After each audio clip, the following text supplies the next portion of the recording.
Denver won the toss. They deferred. They want to put their defense out first. Both these teams with a lot of problems stopping the other team from scoring. They can both put up points, but giving up points has been the nemesis of both. You're exactly right, Don. Both these teams ranked toward the bottom of the bunch when you look at all the really important defensive stats. Points being number one.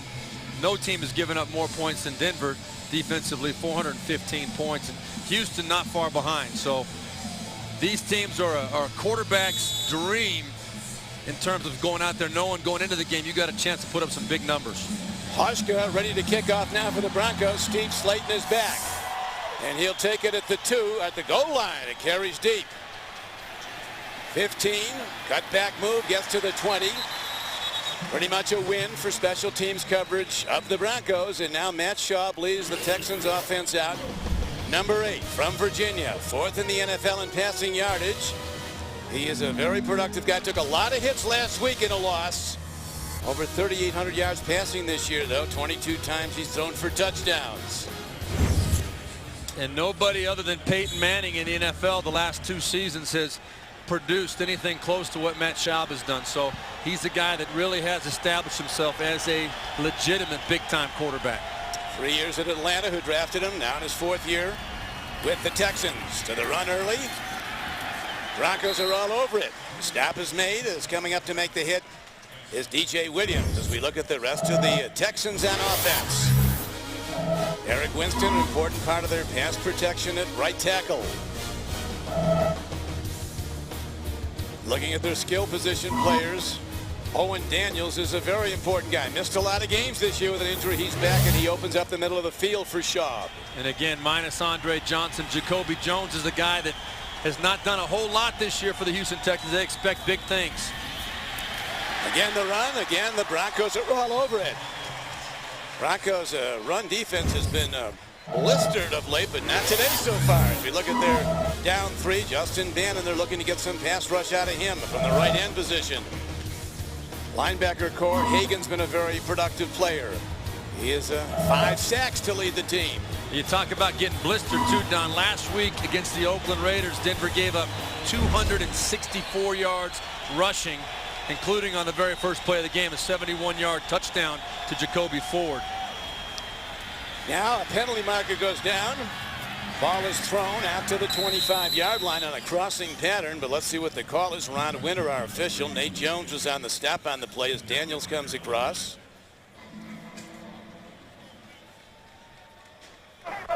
Illegal formation. 6 men on the line of scrimmage. Offense. The penalties decline. Makes it 4th down. Well, slow starts have been the Achilles heel for Gary Kubiak and the Houston Texans all year. A 3 and out right here to start this game. Not what they were looking for. They're really in the habit of starting so slowly. They get behind. It's hard for them to get into their normal game plan because they're trailing already. Yes, he told us, Steve, he said that first quarter is our demon. Gary Kubiak. Here's a high punt hit downfield by Turk. Coming up on it is Eddie Royal, and the Broncos will start with good field position for their first possession. And here comes Tim Tebow. Guy is box office. 25th player picked in the draft, the Heisman Trophy winner at Florida, 2 national championship teams. He's a beloved guy, Steve, wherever he goes. Oh, I mean, everywhere he goes, everybody you talk to, you hear the same things. I mean, you cannot help but love everything he stands for. And a lot of people are rooting for him to prove that he can play at this level as well. Big, strong guy, 6'3", 245. He's going to throw on first down. They set up a beautifully executed screen pass, and the Broncos are on the run. Inside the 40 and down to the 37-yard line. Noshan Moreno gets the swing pass down there. They set up that bubble screen, and a 23-yard gain. Set up beautifully. A great first play call by Mike McCoy, offensive coordinator. Tim Tebow, good play action, and then finds his receiver out there in the open, and a big block by Chris Cooper, the right guard, popping Noshan Moreno for the big gainer on the first play. Tebow now goes to the shotgun. Another screen, other side. Big yards again. Could go the distance. And the ball is live on the field. Looks like the Broncos got it for even more yards off the fumble. Well, that was Jabbar Gaffney on the reception. Another very quick hit and screen pass from Tim Tebow. These are the kind of things that I think you're going to see a lot of with Tim Tebow. And as NFL defenses get more and more familiar with him, you see Jabbar Gaffney picked up 21 yards on that play and then fumbled, unfortunately recovered by one of his teammates. But it'll be interesting to see how NFL defensive coordinators adjust to the strengths of Tim Tebow, which we're seeing right now. And Steve, Eddie Royal with a big block for the Broncos on that play. 26 total yards on the pass, catch, run, and then the fumble for more yards. And now a throw to the end zone is picked off. So Tebow puts it in the wrong place, and the very well executed opening drive ends in a screeching halt. Jason Allen makes the pick in the end zone for the Texans. How about it, Steve Berline? Yeah, you were concerned about Tebow making the mistake, and he made one early after some terrific plays earlier in the drive. Well, the two quick screen passes, anybody can do that. That's not a problem. When you see a throw like that last one for Tim, it was just a very poorly thrown football. Now the Texans come out running again, and out to the 25-yard line is the NFL's leading rusher. Arian Foster comes in with almost 1,350 yards. He got 5 on that. Well, you're going to see there's great coverage on Brandon Lloyd right there by Jason Allen. And in that situation, you want to put that ball up high, let Brandon Lloyd go up and get it, or put it on the back shoulder. But you never throw it low and inside on a fade route down by the end zone. That ball just got away from him, and that's one of the things that's going to have to be proven over time, that he can make that kind of throw.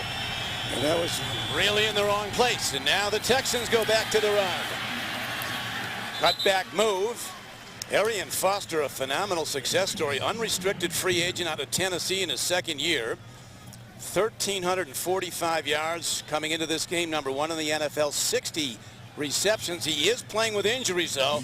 And I think that was evident, Steve, last week. He had only 15 yards and 11 carries. He did only have 15 yards and 11 carries. But when you look at that film, that Tennessee Titans defense just dominated up front on the Houston Texans offense. I don't think if Arian Foster even was 100%, it would have made much of a difference, because there was penetration, and that's the challenge for Houston today. Schaub gets time, running out of it. Looking to go somewhere, and he has to throw the ball away. Good coverage by the Broncos. And again, the Texans have to send out their punter, Matt Turk. Another 3 and out. You know, last week, their first couple of drives, they had a total of 7 plays, only 32 yards, but they were down 21-0 at that point to Tennessee, who scored on their first 3 possessions. Gary Kubiak has been incredibly frustrated. We talked about a couple years ago, it was 3rd down struggles coming out after halftime. This year, the first quarter has been a nightmare. Kubiak, a revered figure here in Denver, the backup QB for 9 years to John Elway, the coordinator on the 2 Denver teams that won Super Bowls.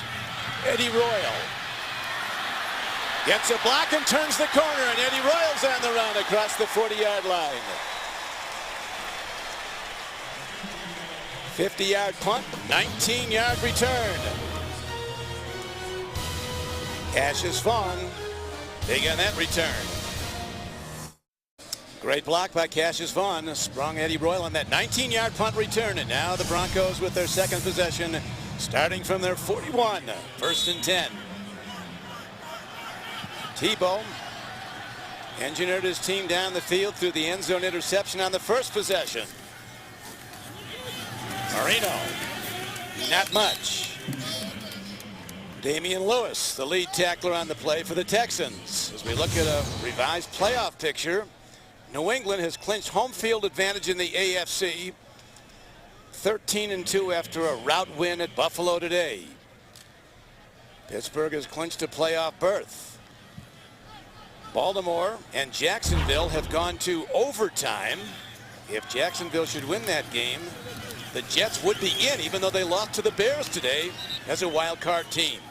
Yeah, the Jaguars and the Redskins down in Jacksonville, where there was actually snow flurries, believe it or not, this morning. But the Redskins and the Jaguars are tied up down there. If the Jags win, then obviously they're still in the hunt. They have to win next week and hope for help from Indianapolis by them losing 1 game. But if they lose, the Jets, even though they lost, are in the playoffs. Playoffs coming more into focus now as we come down the stretch run. Tebow from the shotgun. Quick out, sets up the screen again. Good blocks. Jabbar Gaffney. First down. 11-yard gain for the Broncos. Well, don't think it's easy. I don't mean to make it seem as though these kind of plays are easy, because they're not. You've got to be very athletic, as Tim Tebow is, to get that ball out of there on time, on the money. And that's what seems to be working right now against this Texans defense. But at some point, we're going to have to see Tim Tebow making plays from the pocket up the field, and that's what's going to determine whether or not he can play in this league. He's going to throw again. A good fake, and there is Tebow on the run, and he's hit after a very short gain on first down, maybe a yard inside the 45-yard line. And you're seeing right now how protective the Denver Bronco teammates of Tim Tebow are. When he gets hit, they're all over there to make sure that nobody gets a little extra rough on Tim Tebow. You're going to see Brian Cushing, who told us this week when he sees a quarterback running with the football, his eyes get big. And any way you slice it, even though Tim Tebow is more like a running back when he runs the football, he is a quarterback, and those guys are going to take a shot when they get a chance. There is Cushing. Yeah, he says when a quarterback runs in this league, a defender's eyes light up. Marino, good move to the corner, bouncing outside. Not done. Penalty marker in as he gets to a 40-yard line. Now let's see what the marker is. Tackle again by Cushing, who was the NFL's Defensive Rookie of the Year a season ago. He had 133 tackles, 4 sacks, 4 interceptions, 2 forced fumbles. This year, 66 tackles so far. Sat out the 4-game suspension. But still one of the best young linebackers in the game. Illegal block in the back. Offense number 81. 10-yard penalty. Repeat second down. Yeah, Richard Quinn, it was kind of late in the play. Noshawn Marino had already made his good cut to the outside. You see right there, Richard Quinn pushing from behind. And that was no doubt a big influence on the play. That was Glover Quinn that was getting pushed from behind. Richard Quinn should know better than that. I don't care what level you play at. You can't push a player from behind. So Quinn comes out. Lance Ball goes in. They send in a new package now on 2nd and long. 2nd down and 17 for the Broncos. Buckhalter. He gets to midfield. Last week it was supposed to be a running back draw to Buckhalter. Missed the exchange. Tebow did to Buckhalter. Then Buckhalter kept going and made a block, and Tebow ended up on a quarterback draw. It was really an amazing play by Buckhalter, because it was called as a draw to Buckhalter, but Tebow came out and basically said in his mind he thought it was a quarterback draw, and so he took it up in there. Buckhalter did a great job leading him through the hole, and then the rest is history. 40-yard touchdown run.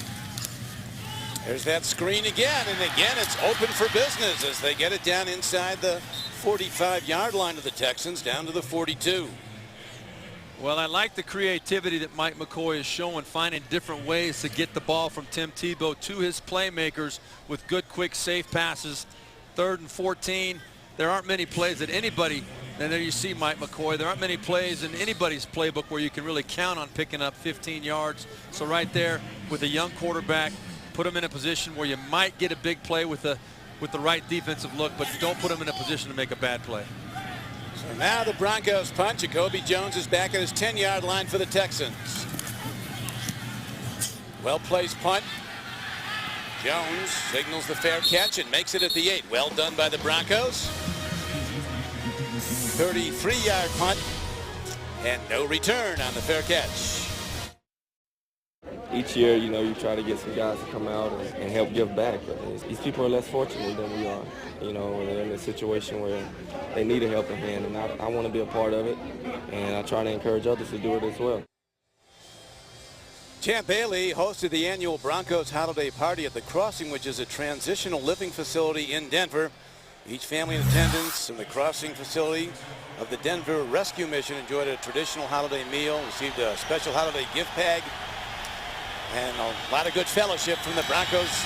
Many of them were there. Here's a throw to the near side. And the Texans get their first down of the day, and it's a good one. As Owen Daniels is still running all the way out across the 35-yard line to the 40. Dreesen, a double tight end formation, 85, had a big block, a 31-yard gain. Nice play right there. They came with the blitz. You saw Brian Dawkins, number 20, coming off the edge. Daniels ready for the quick throw. Matt Schaub on the money. Owen Daniels, this is his third game back from taking an extended break due to still needing time to recover from the devastating knee injury last year.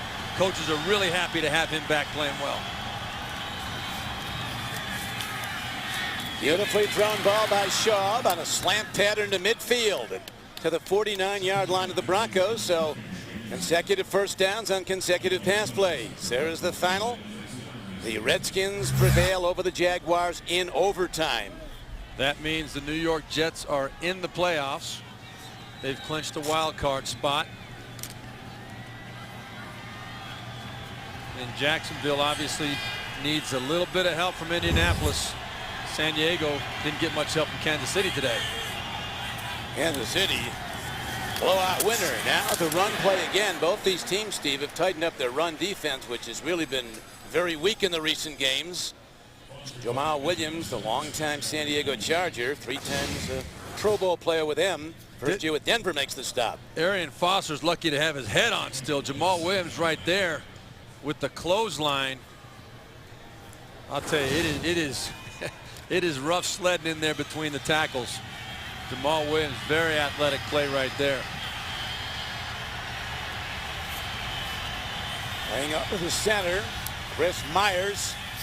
Schaub, another beautifully timed throw, and again it's to Owen Daniels, the 5th-year tight end from Wisconsin. An 8-yard gain on the play. The Texans' slow starts are well documented. The first quarter has been a disaster for them. Look at how they've been outscored by 60 points in the first quarter. Well, and the thing that's worked in their favor today is that Denver has not gotten on the board yet. They're not trailing. They're able to still feel comfortable in their offense, but there is no rhyme or reason for it. Gary Kubiak is baffled as anybody, but it seems as though on this third series they're finding the rhythm a little bit. Very much so. They're 5th in total offense are the Texans in the NFL. Now a gap, and in the open field inside the 20. And heading down very close to the goal line, but not in, is Arian Foster. Dreesen again with a big block, a 33-yard run. Well, you're going to see a great job. They shifted Owen Daniels over to the right side, and you see Wade Smith, the left guard, pulling around, made a nice kick-out block, a huge hole off the right side for it. Look at that hole. That is a nice hole for Arian Foster. He doesn't need that much space to get through. You give him a lane like that, you're going to pay the price. Almost a hold on Dreesen, but it's ruled a clean block, and now the Texans are challenging for the first points of this day. Foster, he's in, and Houston takes the lead. They were 3 and out on their first 2 possessions, but they look great on this drive. Then it clicks a little bit for them. All of a sudden, that's Arian Foster's 16th touchdown of the season, 14th rushing touchdown of the year, leading the NFL. Look at the patience. The play was designed to go up inside. He didn't get flustered, didn't get panicked, bounces it outside, and once he got to the edge, he knew he had it made. Now Neil Rackers comes out to try the point after for the Texans. Pretty remarkable numbers he's put up, Steve. He 50 times in succession has made a field goal for 45 yards or less. That's hard to believe. That's not many guys can say that. He hits the extra point, up and good. And the Texans come alive on their 3rd possession. 91 yards on 6 plays. 40 of the yards rushing by Foster, including the touchdown run. Don Criqui with Steve Berline back at Denver, Colorado. The Texans with one of their best drives of this season. 91 yards and 6 plays. Schaub was 3 of 3 throwing for 51 yards. Foster ran for the other 40, including the touchdown. And it's 7-0 Texans as they kick off to the Broncos. Eric Decker. He's had a 51-yard kickoff return, this rookie from Wisconsin. Coughs up the ball, and the Texans are after it, Luke. The Broncos keep it. Will be Broncos ball. So a nervous moment for the Denver Broncos, but they do have the ball, down 7-0 to the Texans. Denver Broncos are ready to go. Down 7-0 first quarter here in Denver. Rookie All-American from Florida.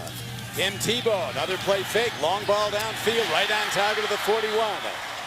It's a big gainer to Brandon Lloyd. His 68th catch of the year, good for a 19-yard gain. You have to like that throw, Steve. Now that's the kind of stuff you want to see. The nice play action pass, setting strong in the pocket, finding his receiver, and putting the ball on the money. Now that's the kind of throw that Tim Tebow has to show he can make on a regular basis to prove he can play at this level. That was very nice right there. 19-yard gain, sets up a first down at the Broncos 41. Again, run play is shut down by the Houston defense. If you thought the fantasy season was over, it's not. Play NFL.com Playoff Challenge today. You could win a trip to Super Bowl 46 in Indianapolis. Sign up for free at NFL.com/fantasy or search NFL Playoff Challenge. Sean Cody on the last stop for the Texans, and now it's 2nd down and 10. Tebow caught. He's strong, gets it away, and it's not going to be grounding because there was a receiver near the ball as Eddie Royal was in the area. So Tebow, Steve, lives to play another down. Looked like they had him. Well, that was a tremendous play by Antonio Smith. We got Ron Winter's going to tell us something here. Started with forward motion, therefore it is an incomplete pass. Yeah, no doubt about that. Tebow was out of the pocket. Smart, heady play to get rid of that football right there and not take the sack. Now, I think Tim Tebow's used to breaking out of that tackle in college, but at this level, there's a little bit different caliber athlete across the board. That was Antonio Smith hanging on and forcing Tebow to get rid of that football. 3rd down. Tebow has to hit it. Takes a look. He's on the run. He won't get there. And another hard hit put on him. That was Cushing again. His eyes did light up. Yeah, I'm telling you. And we talked to Tim Tebow about this. Let's listen to this hit, and then we'll make a comment on it.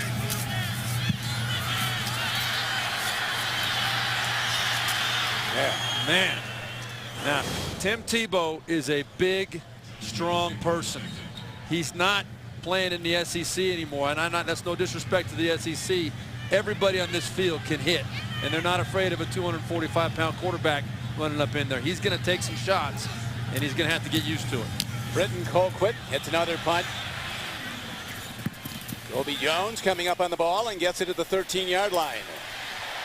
Good special teams coverage brings him under inside the 15-yard line. Terrific play by Daniel Coates. Wednesday on Showtime, JB, Chris Collinsworth, Warren Sapp, and Phil Simms come your way on cable's longest-running show, the multi-award-winning Inside the NFL, every Wednesday on Showtime. Matt Schaub out of the University of Virginia was a 3rd-round draft choice of Atlanta back in '04 and was subsequently traded to the Texans. Career 91 quarterback rating, that's excellent. Traded to the Texans in March of '07. Big guy, 6'5", 240. And he was terrific on that last touchdown drive. Both these teams with weaknesses in run defense, but not today for the most part. No, but we did see a couple of seams against the Denver Broncos defense that last drive. The 33-yard run to Arian Foster. That was the 19th run of over 20 yards that the Denver Broncos defense has given up.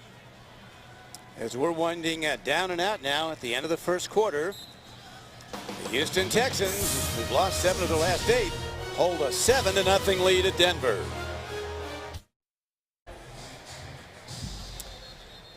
Matt Schaub and the Houston Texans with a 7-0 lead. They look to put up a lot of points on a Denver defense that's 31st in yards allowed, 1 from the bottom, and 32nd and last in points allowed this year. Broncos giving up almost 30 points a game.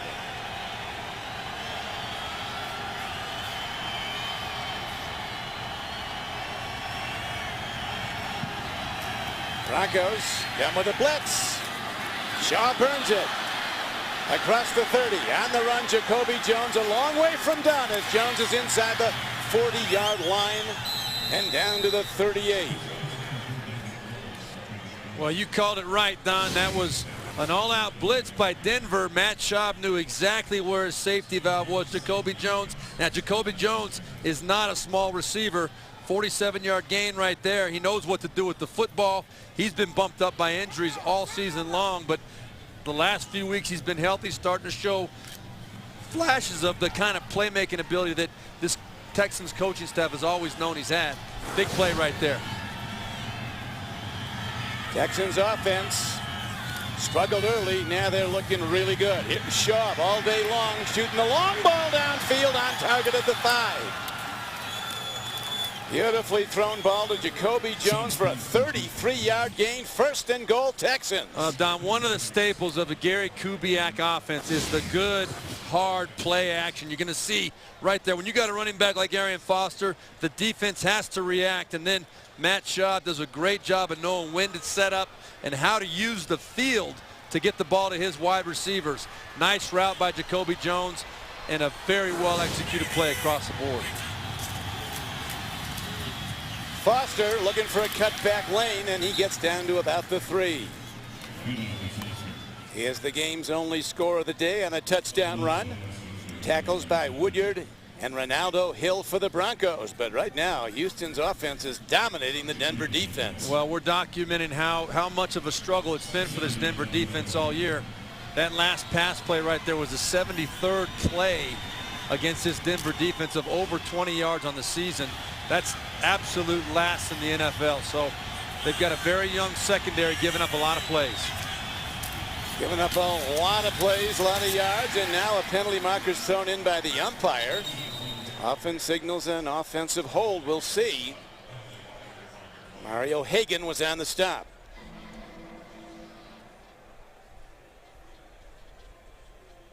Here's Ron Winter. Holding. Defense number 91. Defense. It was holding the other way. And an automatic first down. Ronald Fields, they called holding on. Big nose tackle, 91, so Coach Studesville. All right, you're going to see him right over the center right there. And one of the things that a defensive lineman will do if he feels like he's getting double teamed, he'll grab on to try and pull that offensive lineman toward him to not allow him to get up on the linebacker. That was right there, caught against Fields. Foster, doors slam. Broncos stop it cold. Lead tackler again, Mario Hagan. That was a great job by Mario Hagan and Brian Dawkins. Nowhere to run for Arian Foster. You can see up front there was penetration immediately by Ryan McBean, number 98, and that forced Arian Foster to cut right back into the teeth, led by Mario Hagan. Second down and goal. Matt Schaub under center. Watch Owen Daniels here. This is a great opportunity to get him the ball. Play fake. Schaub throws. And in the end zone is none other than the aforementioned Mr. Berline's suggestion. It was Owen Daniels. Yeah, he's so good coming out of the play action fake, and you had Matt Schaub rolling that way right there. It's a hard matchup for a defense, anybody on defense, whether you put a linebacker or a safety on him. Owen Daniels is so quick when he's healthy coming out of his breaks, and the great hands. Nice ball by Matt Schaub. That was a linebacker on Owen Daniels. That was DJ Williams. That's a tough matchup for him. Reason being, they got to respect the run so hard. With that good fake, no chance. Extra point. Hit up and good by Rackers in that drive. 2 big plays to Jacoby Jones. Pass plays of 47 and 34 yards. And the Texans take command.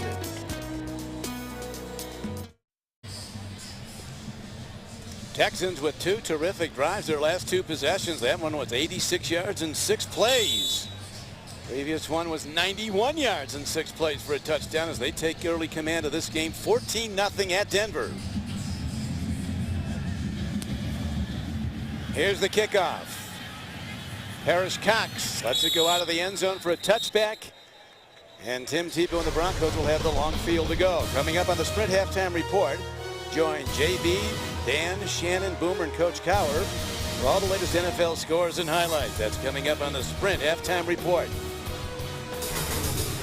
Now, one of the things that we're going to see here as Houston is kind of taking control of this game, and Denver has not had a great rushing attack this year, 29th in the NFL, averaging only 91 yards per game. But Tim Tebow's going to have more and more pressure put on him to make plays in the passing game. This time they try the running game, and Noshawn Moreno, second-year runner from Georgia, #1 pick last year, 12th pick overall. Doesn't get much. Stopped by Damian Lewis. Let's look at some of the shots Tim Tebow's taken today. Right there you can see these defenders, when they get there, they're not usually in a mood to bring him down gingerly. They're going to try and welcome him to the NFL. And right here, the biggest of all, Brian Cushing coming in and finishing it off at the end. Tebow took a lot of hits at Florida, had some substantial injuries, never missed a start. Moreno looking to turn the corner and does with that burst out across the 30. First down Broncos out to the 33-yard line. Quinn makes the stop from the cornerback position. Nice run right there by Noshawn Moreno. Very well executed across the board. You're going to see he got the edge. Daniel Graham, big number 89, sealed the edge, the defensive end, and then the rest of it was Noshawn Moreno using his speed to get to the outside. That's where he wants to take it. Lance Ball now in the backfield for the Broncos. First down. Tebow, big windup, good coverage. Does the wise thing and throws it away. Again, Steve, Antonio Smith putting pressure on from defensive end. Yeah, he's been playing very, very good football recently the last few weeks. He's got 4 sacks on the season right there. He's been in Tebow's face a lot today. A little bit of a late hit. You got to wonder against a guy like a Tom Brady or a Peyton Manning, you know, they've been getting all the attention because of they seem to get those kind of calls right there. Antonio Smith on a rookie, that call is not going to be made very often. Buckhalter now in the backfield. He's on 2nd and 10. That is a give to Buckhalter, the former Eagle, and he's out across the 35-yard line. These guys both on losing streaks, but they're not playing like it. No, but Denver, particularly Houston. Yeah, Denver last week with Tim Tebow making his first start, they only had 9 first downs on the day. They were 2 of 12 on 3rd down conversions, 235 total yards. It was their lowest yardage output of the season, but here they're facing a 3rd and 6. And 2 of 12 isn't going to cut it. You got to start making plays in these situations. Well, this is the time the quarterback has to make the play on 3rd down. Tebow stands in, eludes one rusher, throwing on the run. He's on target for a first down.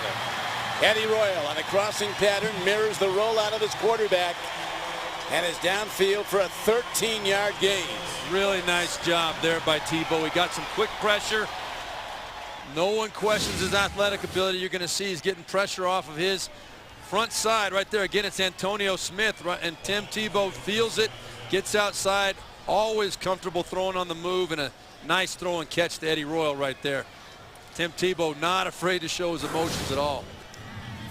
Tebow, Steve, now 6 for 9 throwing the ball for 95 yards. He did have that one end zone interception that stopped. Here's a ball on the field, and it's picked up by Lance Ball. Looked like a problem on the exchange. Well, I think Tim Tebow, if you look at it closely, he had a problem getting the snap. And remember, he didn't take a lot of snaps under center at the University of Florida. He's really adapted well this year, been working hard on it. That ball right there slipped out of his hand early, and then Lance Ball and he were not on the same page as far as making the exchange. Fortunate to not lose that football to the Houston Texans. So it's 2nd down and 9 at the 49-yard line. 8:25 to play in the first half. Tebow, swing pass out. And doing a good job is Buckhalter, a 10-year veteran from Nebraska. 8 seasons with the Philadelphia Eagles. That's his 47th catch of this year.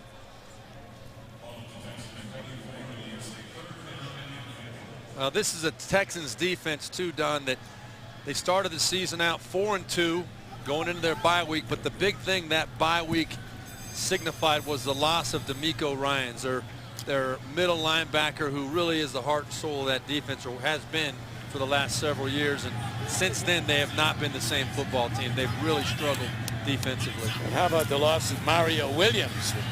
Went out with 9 sacks in week 13. Overall for the season, 9 sacks, a sports hernia. So maybe the 2 best defenders out of the Texans lineup, and it's hurt. Right, and Mario Williams, as you said, going down in week 13, he was their obvious best player on the field at the time, but losing to Miko Ryans was the guy that he was the captain of that defense, the guy that really made it tick for them and put them in the right coverages, the right looks, and missing that guy has been a big thing, causing problems for the Texans defense. As Gary Kubiak told us, Ryans was the quarterback of our defense. Kobe Jones lets it bounce, and it hops into the end zone for a touchback. So the Texans take over the ball with a 14-0 lead at Denver. These guys in the orange outfits are a couple of rejects from the Muppets. I think they're supposed to be red Christmas trees. Just when you think you've seen it all. Reverse. Jacoby Jones. Lots of Broncos there, and there's a loss on the play.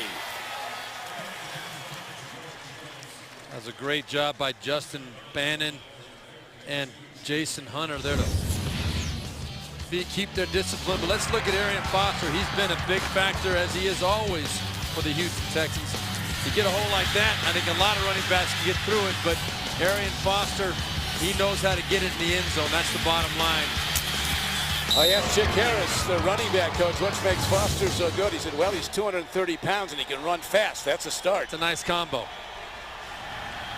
Unrestricted free agent from Tennessee, Foster, and now the NFL's leading rusher finds his first good gap of the day. Runs it out to the 29-yard line, a gain of 13 yards on the play. Well, Don, one of the things that has really been impressive about Arian Foster, look at that right there. I shouldn't say one of the things, 4 of the things. Ranked #1 in the NFL in all those categories. If he gets to 105 yards total offense today, passing and receiving, he'll be only the 2nd player in NFL history to be undrafted and have over 2,000 yards total scrimmage yards on the season. The other guy being Priest Holmes. He's running well, Steve. 11 carries, 59 yards. Ball on the field. Foster, it's actually Derek Ward who picks up the ball. But good defense by the Broncos, and this time the Texans are stopped after 2 previous long drives for touchdowns. That's the kind of thing that'll drive a coach crazy. You got 3rd and 1. You're playing with good rhythm. It's only the first 3rd down that the Texans have faced in their 2 previous drives. 6 plays, 91 yards. 6 plays, 86 yards. They didn't even face a 3rd down. Right there, you got 3rd and 1, and you can't make the exchange on the pitch to the running back. Eddie Royal is back deep.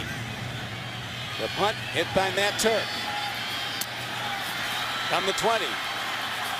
Penalty marker down. Could be a blocking foul as Royal works his way out to the Broncos' 33-yard line. Looks like they're going to get Sidquan Thompson maybe for a block in the back. 55-yard punt, a 12-yard return.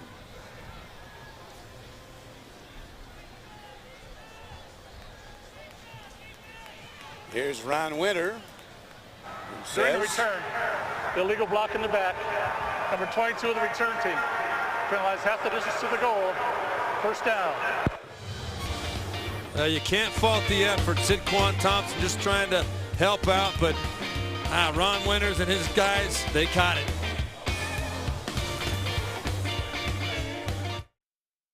This season, more people watch the NFL on CBS than on any other network.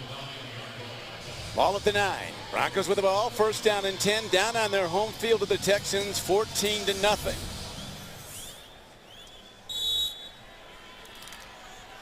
Now they've been able to contain Tim Tebow so far with his legs. Last week we saw what he can do. 78 yards in his debut, including the 40-yard touchdown. Has not been a factor yet today.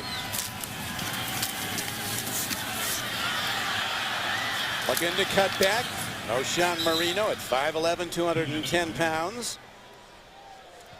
Good pass catcher. Also has got 35 this year, 3 for touchdowns. You know, Don, one of the impressive things about this Texans defense today, the big 0 on the scoreboard. Look at that. right there. This is all time now. 24+ points in a game for a season. The all-time record 14.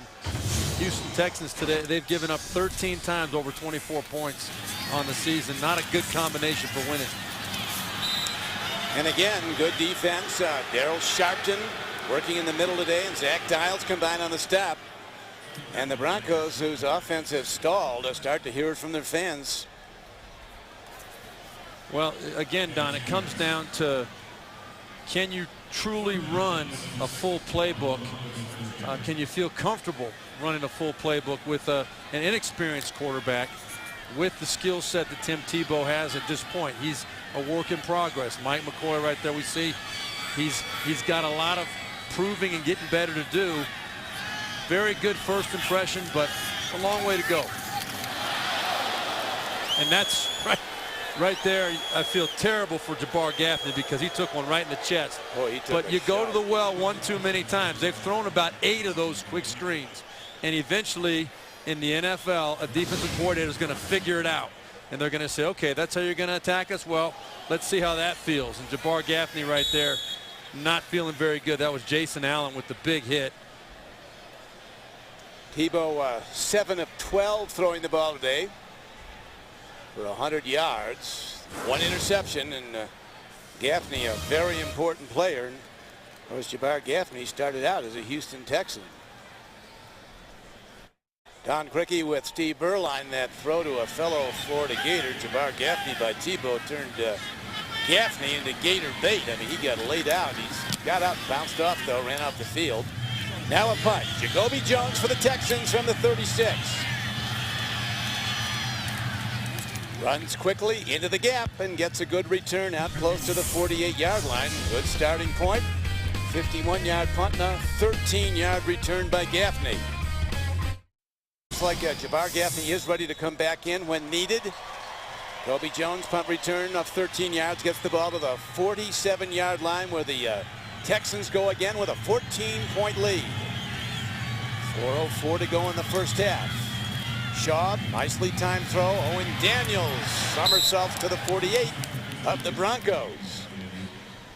Well, we got the impression talking to Gary Kubiak, and I talked to Brian Periani, the tight ends coach, before the game, that Owen Daniels was going to be a big factor in this ballgame. They felt that he was finally getting back to tip-top shape, coming off that devastating knee injury that laid him out last year, and was driving him crazy that he had to sit a little bit more than he wanted to this year, but he's nearly back to his old self. He is an important guy, Owen Daniels.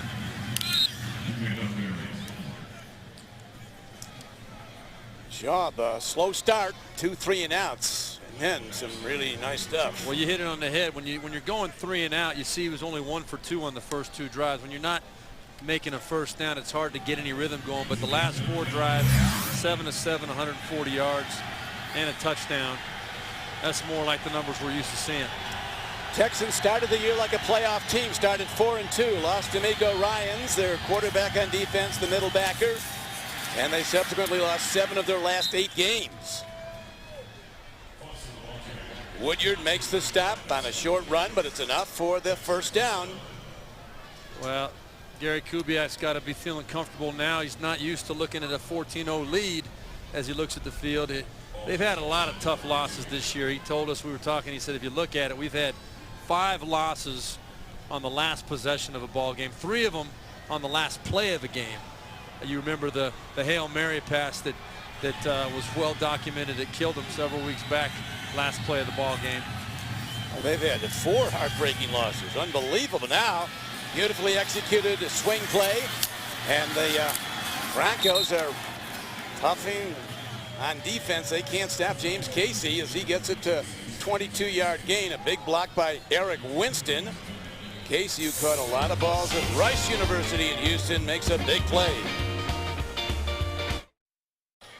With Steve Berline, this is Don Criqui back at Denver. Gary Kubiak's Texans have scored only 10 points in the last 2 minutes of the first halves they've played this season. Right now, they're in position to score points. 1st and 10 at the 21-yard line of the Broncos. Texans with 2 long touchdown drives today. Coming up on the Sprint Halftime Report, join JB, Dan, Shannon, Boomer, and Coach Cowher for all the latest NFL scores and highlights. It's coming up on the Sprint Halftime Report. Gary Kubiak's been a center of a lot of football conversations. He's even talked with the Broncos ever want to bring him in here. He's very close to John Elway, and there's speculation that the greatest Bronco of them all, John Elway, might be joining this organization on the football side. Well, I can guarantee you that Gary Kubiak wants nothing to do with talking about that right now. He wants to finish this season out with 2 wins and see if he can build this Houston program the way he thinks he can. And I think he wants to stay at Houston. That's what I'm saying. He's from Houston. You see the incomplete pass to Kevin Walter right now. But Gary Kubiak would love nothing more than to stay in his hometown, and they really feel like they've built something here. Now, it doesn't show in the record. This year has been tremendously disappointing to him, but Gary Kubiak, I talked to him before the game, he really feels like this team is very, very close to being an elite football team. And, you know, we've documented a lot of the problems they've had this year. The bottom line is wins and losses, period. But he wants a chance to get it right. Well, talking to a longtime Bronco executive, Jim Sacamano, I asked him what did Kubiak mean to the team when his eyes open. He said look what happened when he left, he said. The offense stopped. Williams makes the stop on the play. Clock inside, a minute to play in the first half. And it looks like Gary Kubiak is going to send the kicker out there. They're going to call a timeout, let the play clock run down, use up as much time as possible. 20 seconds left on the play clock. So the Denver Broncos with their rookie quarterback Tim Tebow came out throwing bubble screens to either side, moved the ball right down the field on their first possession. And then Tebow threw a interception in the end zone to stop the drive, and the Broncos have not challenged for points since. We come back as Neil Rackers, with that remarkable streak, made 50 straight field goal attempts from 45 yards or less. This is a 34-yarder. So Steve, can we put it in the book before he kicks it? You know, I think it's about as close to a sure thing as you can get. Rackers has now kicked 51 straight field goals inside 45 yards, and the Texans, who've struggled mightily in the first half this season, have a big first half today at Denver, a commanding 17-0 lead. Saturday, check out the best moments from the 2010 season through the microphones and the incomparable cameras of NFL Films on NFL Sounds of the Season. Heading towards playoff time. There's clearly a leader of the pack, I think, Steve, in the New England Patriots. Yeah, I think you have to no-brainer take them. They're by far the most elite team right now. What they did at Buffalo as expected. And there you see Tim Tebow and Mike McCoy. And we talked about his debut last week, 78 yards. A little interesting tidbit. Matt Schaub has never had a season where he's rushed for 78 yards with the football. And you see Tim Tebow, he had, there's Matt Schaub right there, but Tim Tebow had 78 in his debut. He's going to get a chance in this second half. I would expect right now they'll just take a knee, go into halftime, try and regroup. But the second half, I know Mike McCoy, know him well from his days in Carolina with the Panthers. He's going to give this kid a chance to make some plays in the second half because he has to. So Tim, he has not rushed Schaub for 78 yards in a season. Can't do everything, I guess. He can sure throw it. Here's Eric Decker downing the ball, and the Broncos will start at their 20 with not a lot of time left. 22 seconds to play in the first half. Tebow so far 7 of 12 for 100 yards throwing the ball, the 1 interception. So they need to get stuff going downfield because they're not running it well. Yeah, but the one thing you don't want to do here, Don, and as I said before, you're backed up at your own end. If you put it on Tim Tebow to try and make a play right now up the field, if he turns the ball over, you're giving more points to Houston. I expect him to take a knee right now. Maybe hand the ball off. He's going double tights like he's going to run it. Let's see. Handoff, moving nicely. This Lance ball, and he's out close to the 30-yard line. Looks to be just short of a first down, and that's probably going to do it for the first half. It will, so now the guys mix it up a little bit as the Texans take a 17-0 lead at halftime. We'll be back with a Sprint halftime report after this message and a word from your local station. You're watching the NFL on CBS. At the half, the Texans lead the Broncos 17-0. And it's time to take a look at our Droid replay of the game presented by Motorola. Great throw by Matt Schaub to Owen Daniels right there. Tough matchup for linebacker DJ Williams. That was the second touchdown for the Texans, and a kind of a confidence booster for them going in, because now they had a 14-point lead. They're not used to having that breathing room in the first half, at least as of late. Bad news for the Broncos. The best efforts of the Texans have come in the second half. Texans with a balanced offense, 170 passing, 67 rushing. So they've been balanced and they've not made mistakes. No, they have not. And this is a team, as you said, that gets better in the second half, generally speaking. They've been a very dominant team, one of the best in the league in the second half. You look at the first half stats, though, you can see 8.3 yards of play for the Texans. That's a key. The Broncos have not had an answer, have not had an opportunity to stop them after the first couple of drives. Time of possession pretty even, but what you really see is after the first drive, when you talked about it earlier, Don, excuse me, Tim Tebow made some plays in that first drive and the quick passing game, the screens. We've got to see him now with the deficit that they're facing, down 17-0. He's going to have to stand in the pocket, make some plays up the field. Kyle Orton, who started most of the season, he's injured. He's the third quarterback today. They don't think they can play him. Brady Quinn is the backup. And you get us a touchback reception by Parrish in the end zone. Reception of the kick, and you don't want to pull the rug on Tebow to jumpstart this team, but would they ever go to a backup? Well, you know, it hasn't been warranted yet by performance whatsoever. I don't think Tim Tebow has played poorly, with the exception of the one poor throw, the interception in the end zone that took away points. But what we're going to have to see is whether he can make plays consistently in the pocket in the passing game. The pitch and the stretch run. Last ball. Second year back from Maryland, gets some good yardage. He's going to spat it out close to the 35-yard line, a gain of almost 15 yards.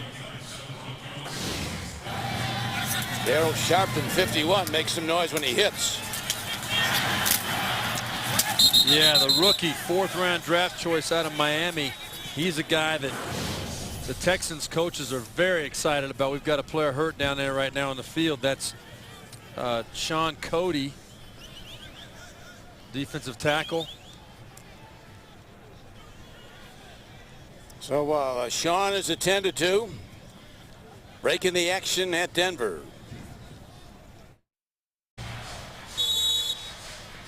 We're back, and Sean Cody, 95, shaken up, looks ready to go again. Former number 2 pick of the Lions. Now a starter in the defensive front of the Texans. 1st and 10. Play fake. Tebow launches a long ball. Receiver is there, and he's got it inside the 20-yard line. Tremendous catch by Jabbar Gaffney, a 47-yard gain on the play. You know, I talked to Mike McCoy before the game a little bit. He said, he used an example of a play just like this. He said, in practice, we'll try and hit the big play off the play action in practice, and we'll try it 2 or 3 times, and we won't hit it. And Tim looks at me and says, don't worry, coach, I'll hit it in the game. There's a perfect example right there, and that's why you got to root for him and you got to love him. Everything he brings to the table. That was a nice play by Tim Tebow. Texan fans remember Gaffney. He was the number 2 draft choice of the Texans back in 02, and now a gap. He's heading inside the 10 and down to the 5 is Carl Buckhalter. So the Broncos come out with offense. Troy Nolan makes the stop for the Texans. Well, that big pass play is just what this team needed. You know, we talked a lot to people throughout the organization coming into this game, and every one of them said that the energy that number 15 brings, and the Broncos, you see, have never been shut out at home, now down to the 6-yard line, but the energy that Tim Tebow brings to this stadium, not only to his own team, but to this stadium, has been lacking for a while. See, never shut out at home. That's in 401 games, 386 regular season, 15 home playoff games.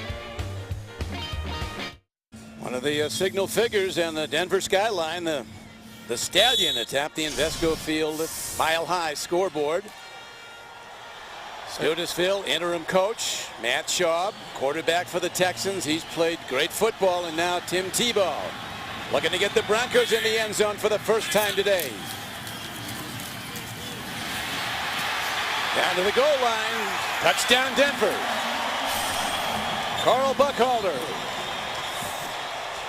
Big block by Daniel Graham. Could not have been a better start to the second half than for this Denver Broncos team. Carl Buckhalter taking it in from 6 yards out. Eric Studesville knows that's exactly what this team needed.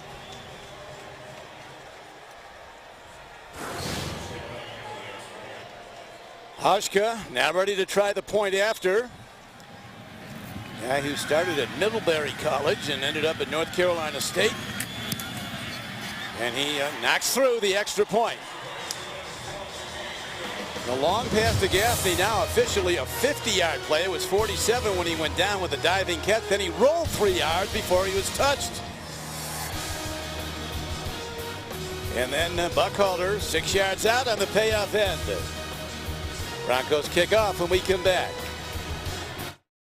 Broncos come out with a big drive, 80 yards in 4 plays. Big shot in that was the 50-yard throw. Tebow to Gaffney, and then the 6-yard touchdown run by Buckhalter. Now the Broncos kick off. Slayton will down the ball. And on the touchback, the Texans start from their 20.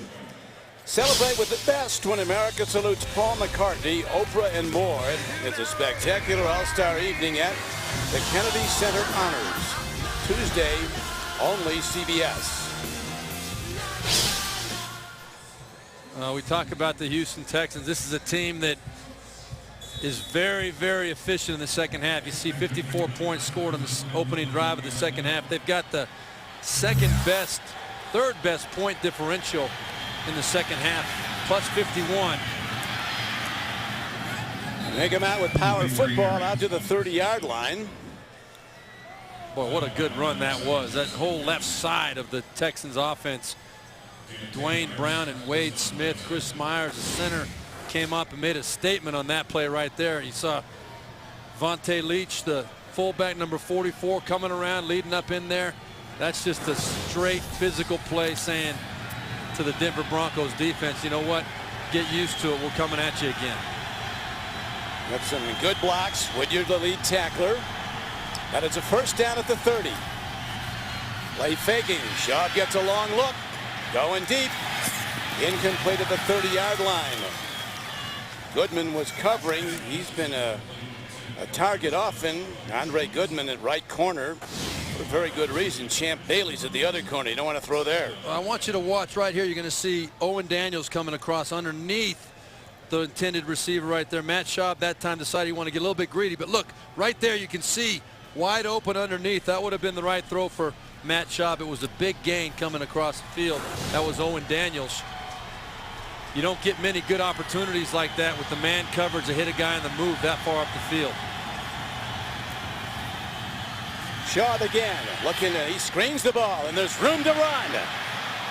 Beautifully executed. Arian Foster working the sideline across midfield, and he's down to the 42-yard line, a 28-yard pass play. Oh, beautiful screen pass. Watch the center, Chris Myers, number 55. The key block right here. He's going to come and loop around, and right there you can see him in the corner of the screen. Just got enough of DJ Williams to keep him from getting to Arian Foster. That was the key block. It was set up beautifully by the formation and the play action. Arian Foster, that's about as easy as it's going to be to pick up a big gainer in this league. Big gainer it was. Now the Texans with a 17-7 lead. Looking to answer that touchdown drive to open the half by the Broncos. Running play to the Denver 40. Derek Ward runs it. Justin Bannon makes the stop.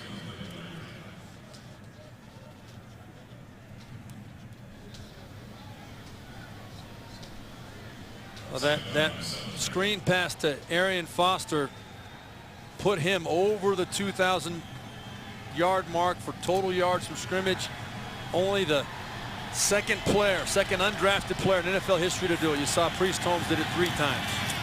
Here's Schaub down the middle of the field. He's hit hard as he releases. Broncos got a blitzer through. Woodyard came, Wesley Woodyard. And Champ Bailey is hobbling right there. He came over and made a play, and Owen Daniels late. Looks like he twisted his ankle or something. I thought it was a little bit late. Maybe it could have been a defenseless receiver. You see Matt Schaub under some pressure. You're going to see Champ Bailey, number 24, right there, just a little bit out of control. Incidental contact there, but he twisted his ankle, it looks like. Champ tied for the all-time lead among cornerbacks with 9 Pro Bowl selections. He's tied with Mike Haynes, a Hall of Famer, who stood out for the Patriots and then the Raiders. Champ Bailey, a phenomenal athlete at Georgia in the indoor SEC Southeastern Conference track meet. He won the long jump, 1.5 inches short of 26 feet. That's flying, literally. Also, Champ Bailey, the 3rd most interceptions in the NFL since 1999, 48 career interceptions. Schaub standing in on 3rd down. Daniels catches it, but the Broncos are there hitting it. Andre Goodman with a big stop. Yeah, that's just a bad ball by Matt Schaub. I'm not sure that it would have picked up the 1st down anyway, because Goodman had some good coverage on it. That ball was a little bit high and behind Owen Daniels, giving up the ribs right there. Matt Schaub probably feels worse about that than anybody. So now they're lining up for what appears to be a 55-yard field goal by Neil Rackers. He's a long-distance bomber. He's hit from 53 yards this year, career long of 54. And we are in Denver, so yeah. Ball's on the east man alive. That ball hit. You got it. What a shot. 54 yards would have been good from 64. So the Texans get points on a big kick by Rackers. That's impressive.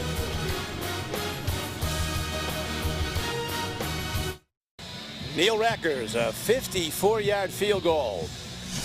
And the Texans now extend their lead to 20-7. Erish Cox is back deep for the Broncos, waiting in his end zone for the kickoff now by Rackers. He's been booming him into the end zone. This man can kick the ball. Yeah. 8 yards deep. Not uncommon in Denver, but he can boot it. He's always had the big leg. Next Sunday, the NFL on CBS wraps up their regular season and sets up the playoffs with a doubleheader. Check local listings beginning with the NFL Today, subject to flexible scheduling. There they are, JB and his team. Well, let's see what number 15 has in store for us here on this drive. A good first drive of the second half, making plays from the pocket. Tebow looking deep. Here's one out. He's on target again. Beautifully caught by Brandon Lloyd. Stop pattern, and the ball is drilled in 18 yards downfield. And I'll tell you what, he took a shot from Antonio Smith, number 94. Watch this right in the back, Don. That is a shot. That's a big NFL type of hit. Tim Tebow standing strong in the pocket and delivering a strike to Brandon Lloyd on the outside. Ball was up on time, on the money. On the money, now to the 38-yard line. So Tebow and the Bronco offense coming alive here in the 3rd quarter on their 2nd possession. First was a long touchdown drive. Tebow again, middle of the field, ball's up for play. It's caught by the Broncos, Brandon Lloyd. That was anybody's ball, Steve, and Brandon Lloyd said it's mine. A 41-yard gain. It was anybody's ball. It was underthrown, poorly thrown ball. Really, if you look at it, Jason Allen was in perfect position for the interception, but Brandon Lloyd timed it perfectly and caught the ball at the high point. Those are the kind of plays that make an NFL team very poor against the pass. How bad are the Houston Texans? 275 yards a game, the 4th worst number of all time, if that holds up. Brandon Lloyd now over 1,350 yards receiving this year, and the Broncos continue to attack with a Lance Ball power run. Stopped by Glover Quinn.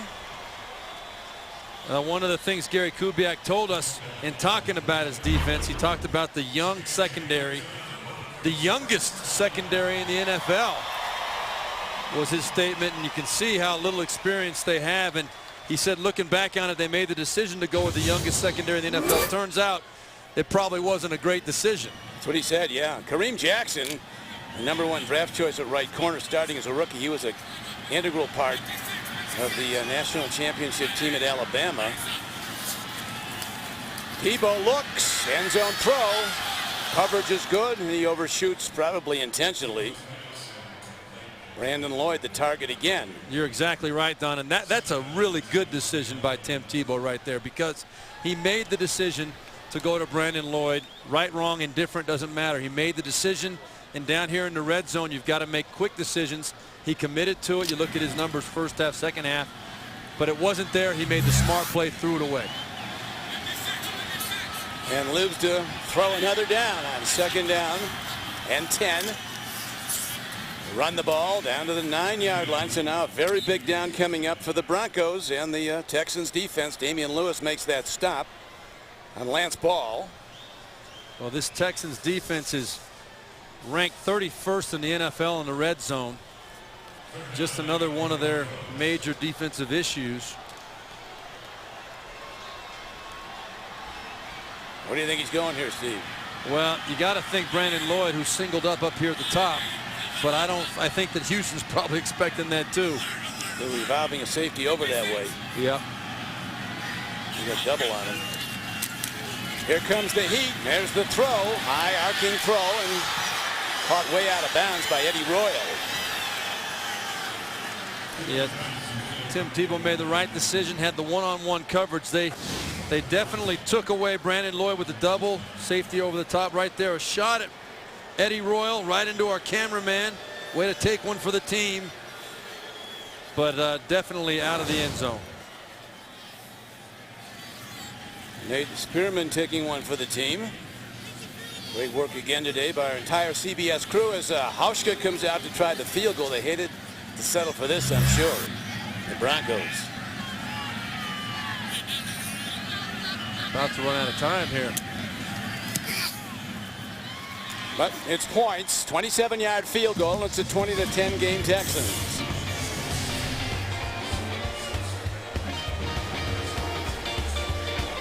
Here's the Brandon Lloyd catch. 41 yards downfield. Don Criqui with Steve Berline. Back at Denver, CBSSports.com is streamlining its award-winning fantasy games. We're going to tell you more about that shortly. Denver on a 59-yard drive. It ended up, though, in a 27-yard field goal as the kick is hit downfield. Steve Slayton takes it out this time.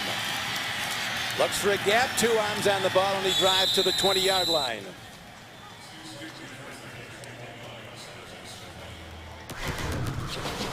Telling about CBSSports.com, streamlining its award-winning fantasy games to create an even better fantasy experience.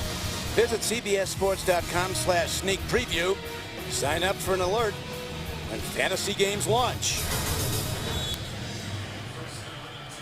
Champ Bailey, a twisted ankle or knee, still a little limp over there, Steve. Not good.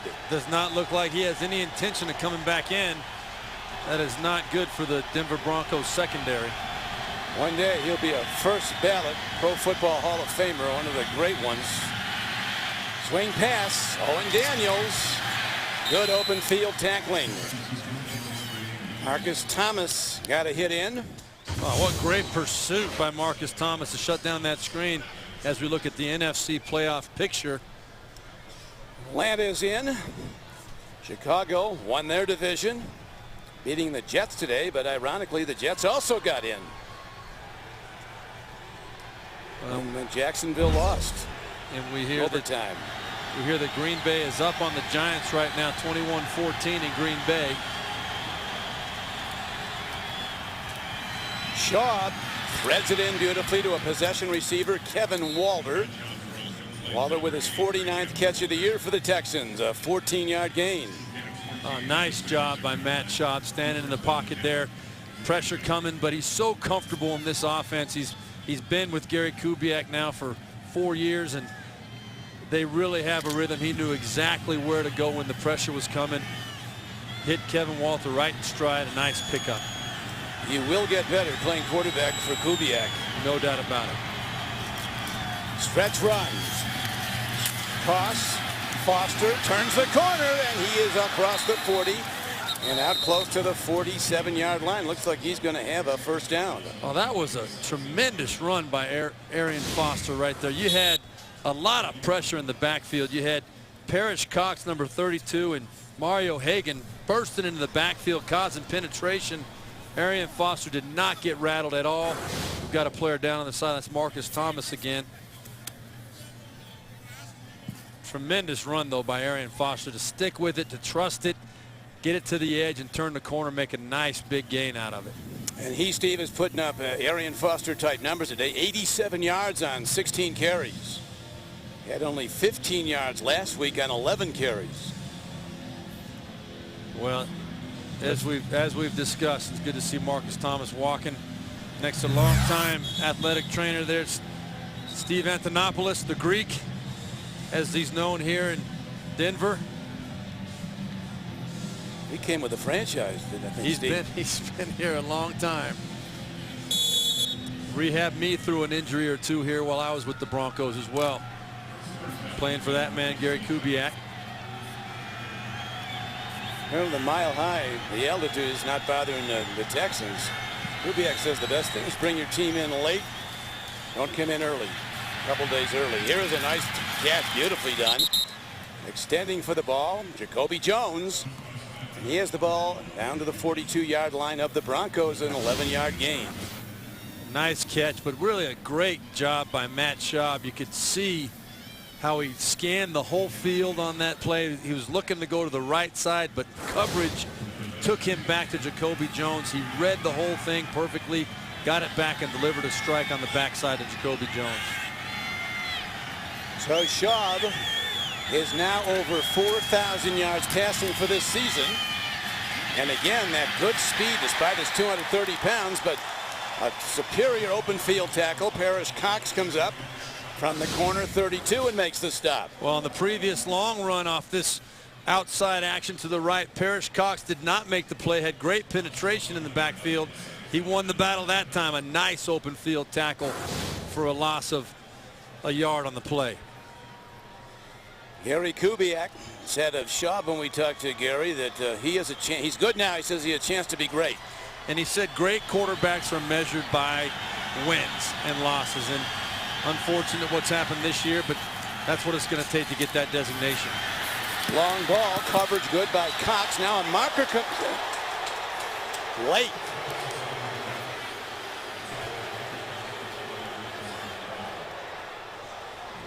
It's a big call. Could be going against Kevin Walter. Could, but there was some contact both ways.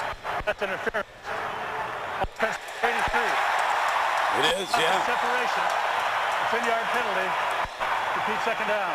Now you're going to see Parrish Cox and Kevin Walter getting into it. There's a little contact of the field, but just a little bump. Now, you know, was there a little bit of a push off? Sure, but I don't think that ball was catchable, and I don't know if I agree with that call after looking at it on the replay there. That was a very nice camera angle. I think that ball was uncatchable. It was. It's got to be pretty obvious to call it an offensive player in that situation. Derek Ward in the backfield, 2nd and 21. Matt Schaub looks to screen it. He does. Terrific run by Ward inside the 45-yard line of the Broncos. Going to bring up 3rd and still long, though. 3rd and about 12 where they spot it. Well, we've had a couple chances to talk about center Chris Myers. Watch him on this play, too. You see him slipping out there, number 55.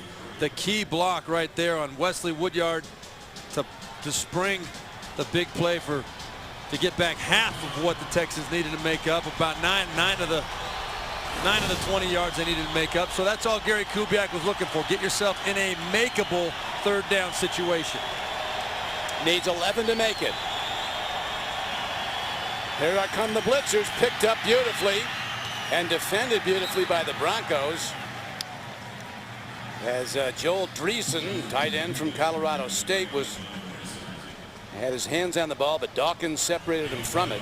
I think we might see Neil Rackers here again. This would be a well, we're gonna, yeah, here he comes. He's coming. This could be about a 57-yard field goal if my math is correct. Usually is. I wouldn't go that far. Line of scrimmage is the just inside the 39 plus 17, be about 56 yards. That's going to be 57, yeah. Yeah, he's already got the 54-yarder. By a lot. The key here for a kicker, Don, he knows he's in Denver. Just stroke it. It'll get there. He's got enough. Man, he's having a career today. Yes. I'm thinking he's loving kicking in Denver. He could not have a better day for it. Gary Kubiak likes it. A 54-yarder, now a 57-yarder, and now a 23-10 Texan lead. Texans close out the season next Sunday against Jacksonville at home.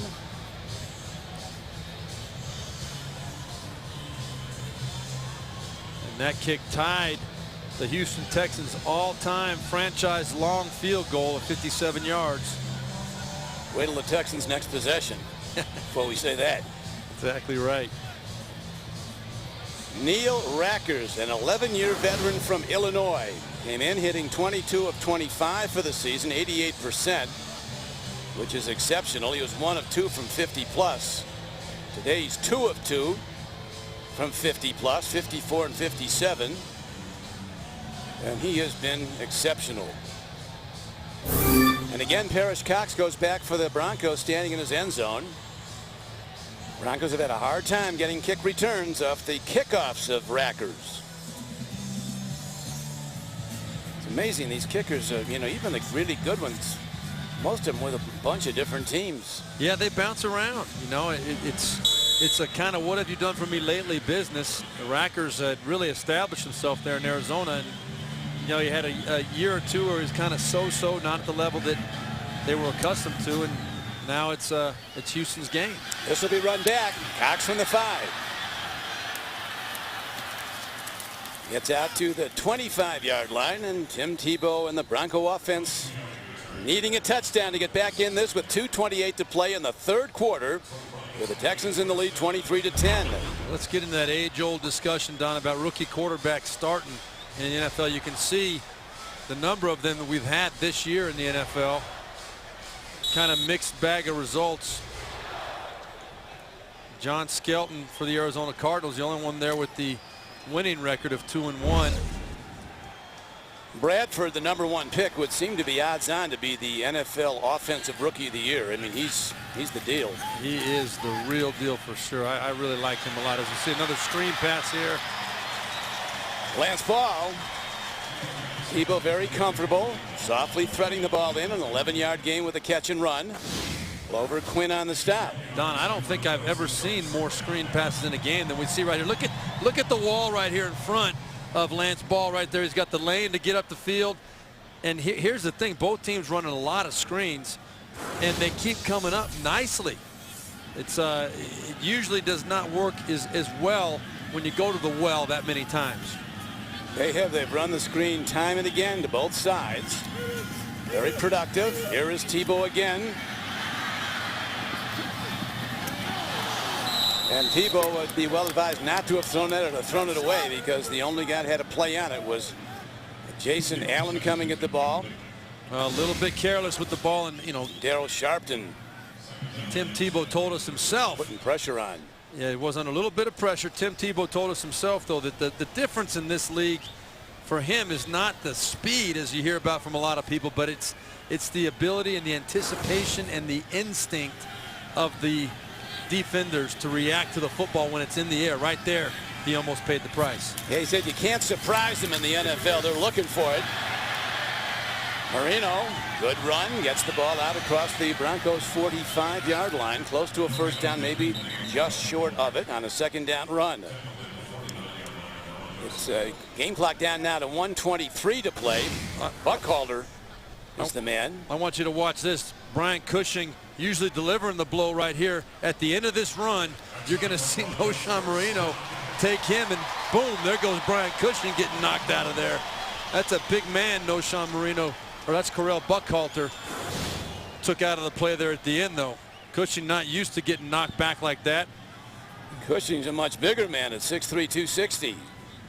Yeah, he is about as big a linebacker as I've ever seen.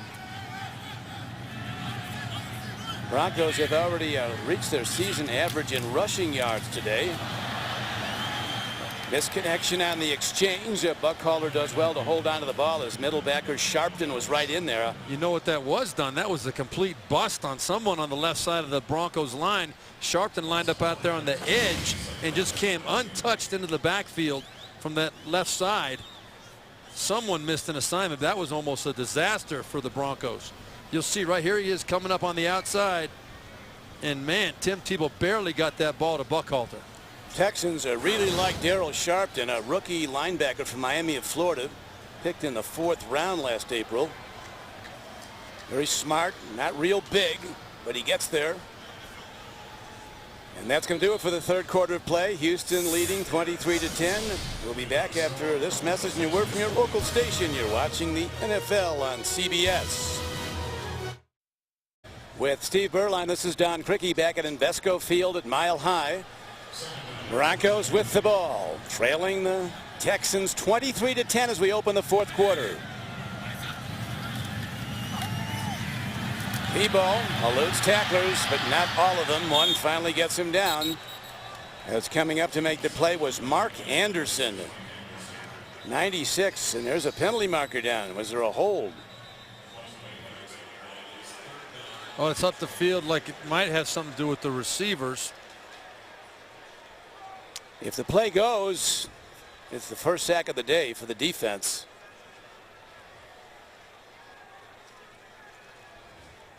Big call, whole quarter to play. Holding. Defense number 30. Automatic first down. 5-yard penalty.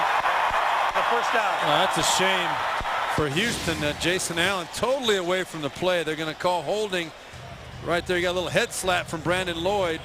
I don't see it. I mean, that was within a 5-yard chuck zone. That's an irrelevant penalty that takes away a very good play by Mark Anderson and the Houston Texans defense. Draw play. Buckhalter carries, and the Texans are all over it. Anderson makes the step. Tim Tebow really upping his production here in the 3rd quarter. He's thrown for 222 yards for the day. He's thrown for 122 in the 3rd quarter. Well, I think that there are 3 passes that stand out in my head right now. Obviously, the big 50-yarder off the play action down the middle of the field to Jabbar Gaffney. But then the 2 other throws from the play action where he hit the nice curl routes to Brandon Lloyd, standing strong in the pocket. Those are all really good football plays. He fakes well. He runs well, looking to throw. He does. And the ball comes in short of his target, looking at Jabbar Gaffney. Okoye was putting heat on, number 91 for the Texans.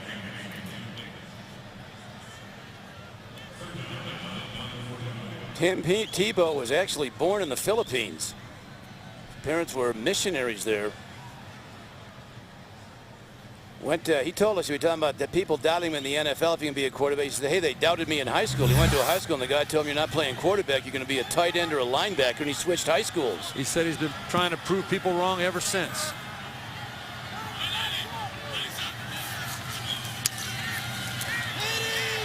Waiting.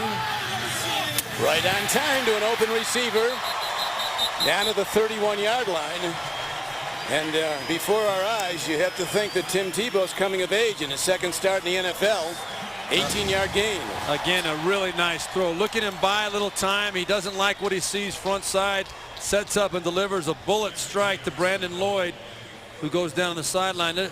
Brandon Lloyd, by the way, is another great story. A lot of people think he's up for the comeback player of the year. His 8th year in the league. This is the first time he's ever gone over 1,200 yards. Only two other receivers have done that in the history of the NFL. Originally drafted by the 49ers back in '03.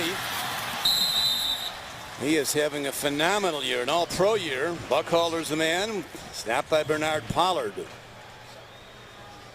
Brandon Lloyd, I think, second in the league coming into this game, and he's had several big catches today as well. You know, we asked him in our conversation the other day if he surprised himself, if he even exceeded his own expectations. He said, you know, I'm not really one to set a bunch of goals. I just like to show up every day and do the best I can and see where things fall. And the man that's throwing the ball, Tim Tebow, his teammates say that in the huddle, you get the feeling this guy expects to win. He's a very confident guy, very poised. He's done a lot of winning. We're back at Denver on this drive. 8 plays, 50 yards so far. Third straight Denver drive for over 50 yards, all in this half. Tebow gaining in accuracy and confidence as the game wears on in his second start in the NFL at quarterback. 25th player picked in the first round. Many criticized it, didn't think he was an NFL quarterback. That's fine with him. He likes the critics, he told us. Helps motivate you. Called run, he gets the first down.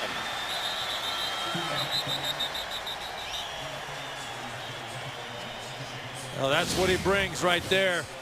How many times did we see this over the years for Florida when they needed the big tough yards to convert a first down opportunity? They let number 15 just take it and go. Lee Trevino once told us 2 things that won't last long: dogs who chase cars and pros who make pars. And how about quarterbacks who run? I don't know. Uh-oh. He picks it up. Miss on the exchange. Mark Anderson on it quickly. Yeah, you know, that's one of the biggest adjustments Tim Tebow had to make, and I probably could confidently say he's been taking snaps in his sleep from under the center since he was picked by the Denver Broncos. And to be a quarterback in this league, you're going to have to take a bunch of snaps under the center, and that's got to be something you don't even think about.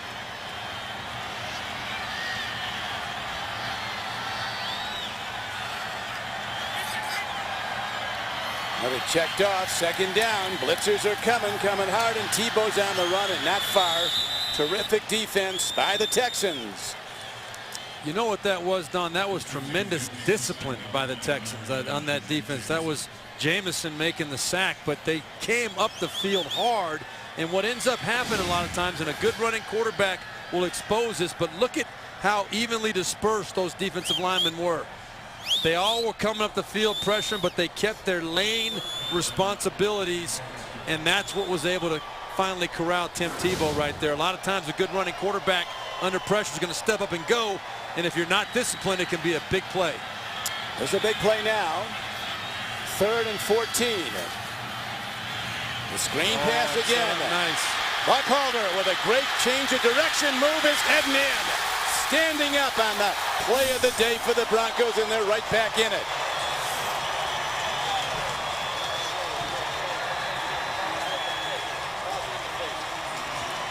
Now, brilliant design. We've been talking about the success of the screen passes. Look at this right here, and watch. Initially, Tebow fakes it to the right side, and look at all the Texans on that side of the field. Nobody outside other than one defender, and then Correll Buckhalter. You get him in the open field. Most of these running backs at this level, you give them that much space, they're going to know what to do with that football. And your old coach and friend, Mike McCoy, he spent a lot of time drawing up screens, and they're working. So it's a 23-17 game, and now the Broncos will kick off. The Denver Broncos have outscored the Texans 17-6 in the second half. But the Texans had a 17-0 halftime lead, and now their overall lead 23-17 as the Broncos are ready to kick off. Tim Tebow's now thrown for 263 yards today. 1 touchdown, that early interception.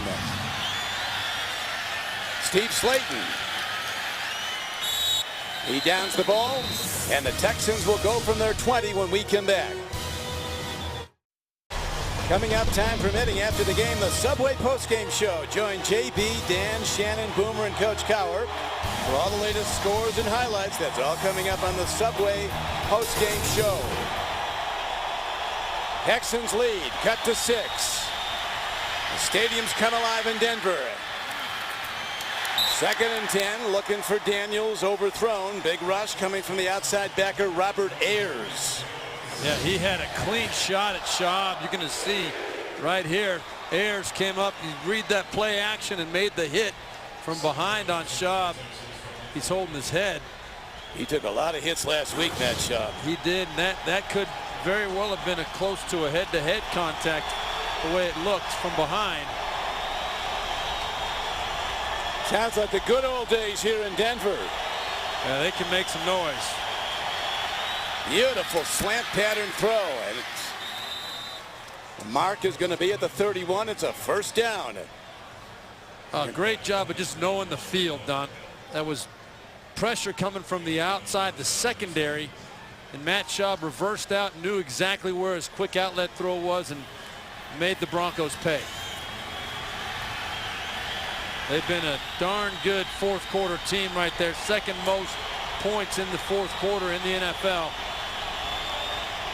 Yeah, they start slow and close fast. Although today they started fast. Had a 17-0 lead at halftime.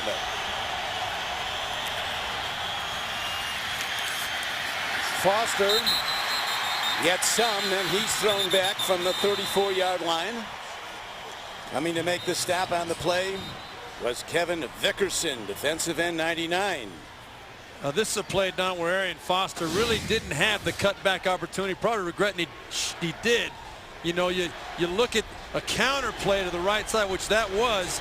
He cut back against the grain on his own. You go backside on a counter play designed to go right. You better be pretty darn sure there's nothing back there. You're not going to make much. Well, they didn't make much. A 2-yard gain, 2nd and 8. Schaub gets time.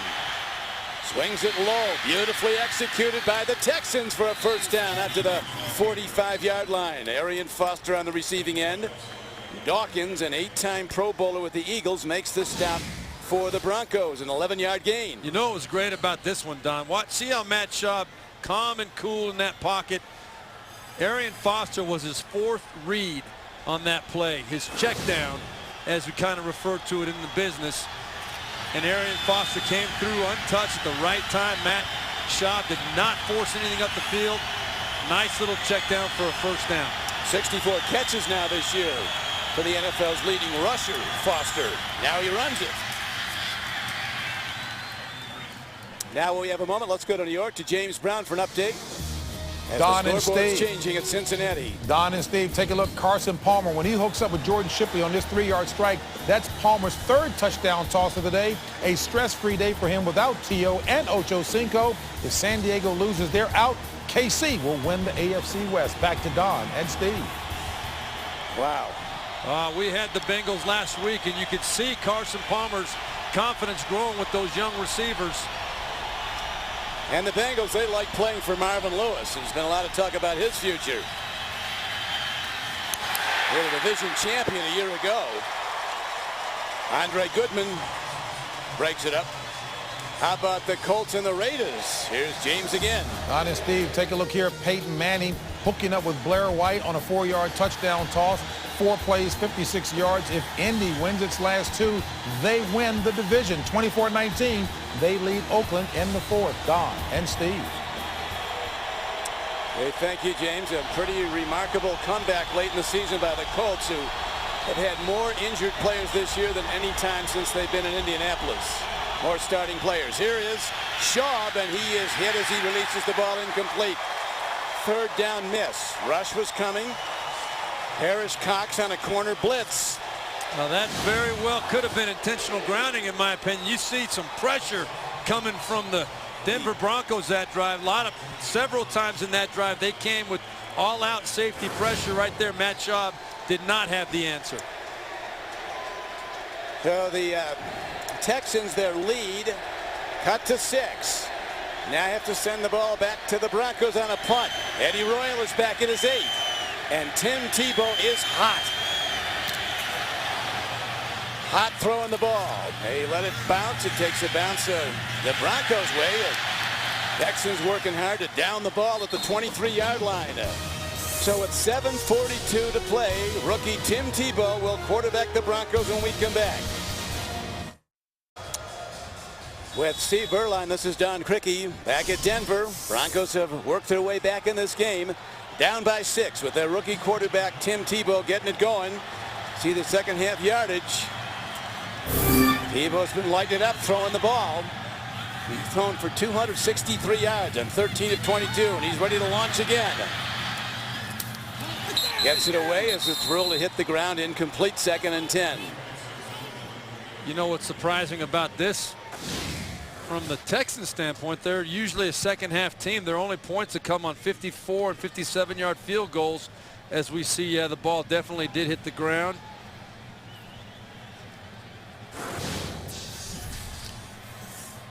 Big drive, a time starting to become a bit of a factor. 7:35 to play.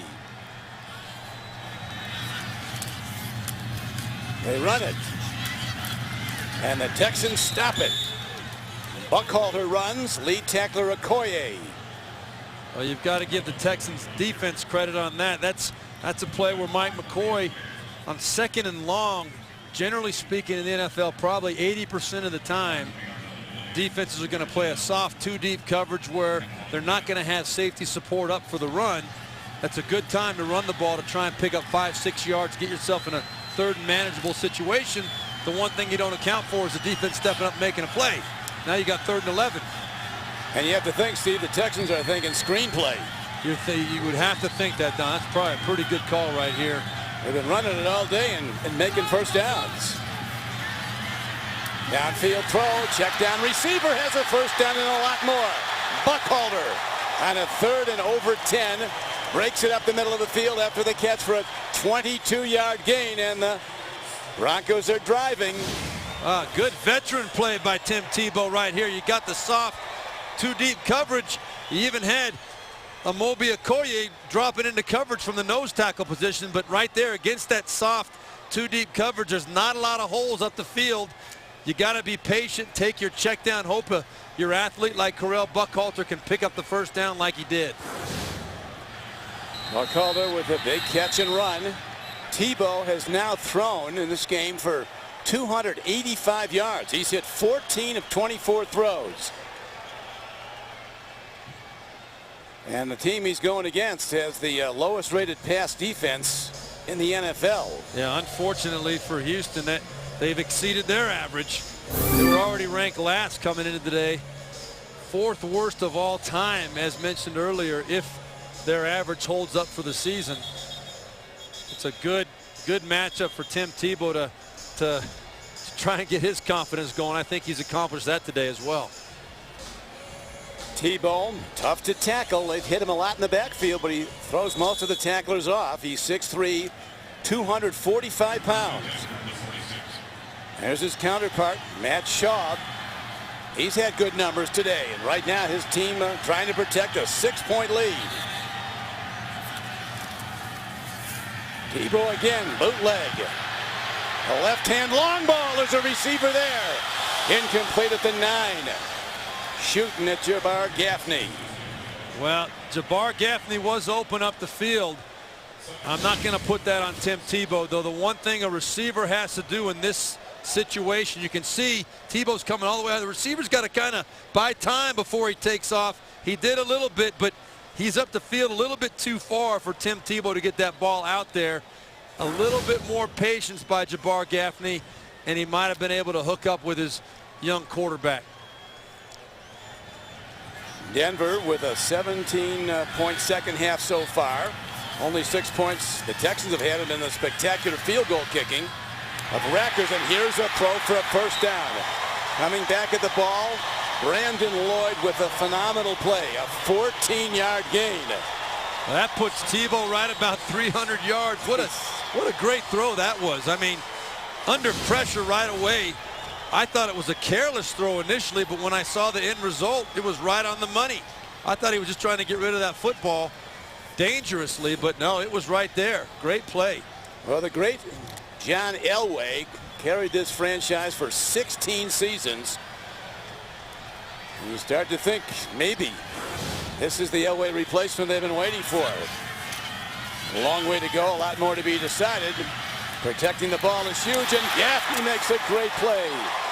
One-handing the ball. Glover Quinn beaten on the crossing pattern, and the Broncos down by 6 are driving. Well, I like the confidence being shown in Tim Tebow right now with the play calling, trying to see if this kid can do it and can make the plays. You're going against the worst ranked pass defense in the NFL. That's the way you should attack them. And they're giving his young quarterback a chance to make some plays. He made the one very bad throw for an end zone interception on the opening drive. But his ball security's been excellent, and now here's the running game as it's Buckhalter, the big back from Nebraska, banging straight ahead, stopped by Tim Johnson. Tim Jamison. Now look at those fantasy leaders right now. How about Aaron Rodgers? Look at that fourth name down for the quarterbacks. Tim Tebow, one of the fantasy leaders and the rushing leaders. Schaub waiting for his chance. He's had really good numbers today. If the Broncos should take it in.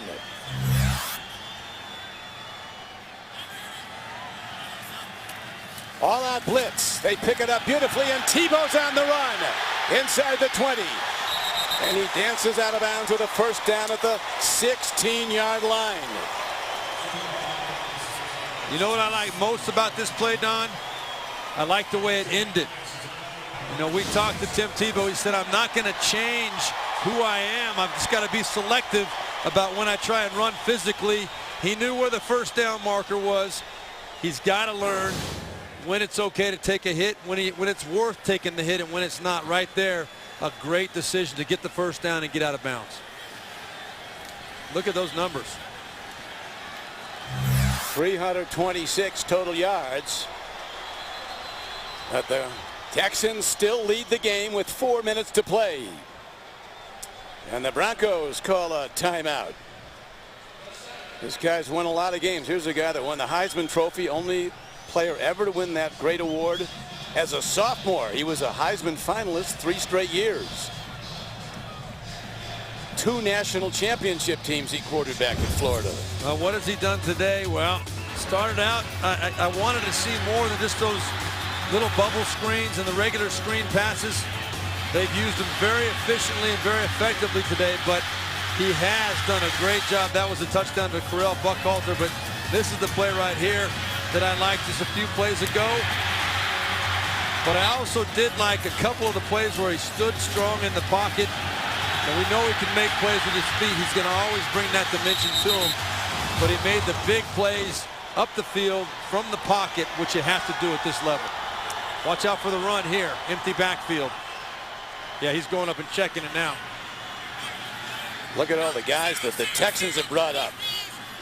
They got one deep man playing one. Here is the run indeed, and it's Tebow down to the 10-yard line on a first down carry. He got 7. Well, whenever Denver goes to that empty backfield when they motion out, my instinct is telling me they're trying to set up a run to Tebow. And I think the Houston Texans were thinking the same thing. They just got a little bit too bunched up in there. They gave him a seam for a nice 6-yard pickup. This guy is box office.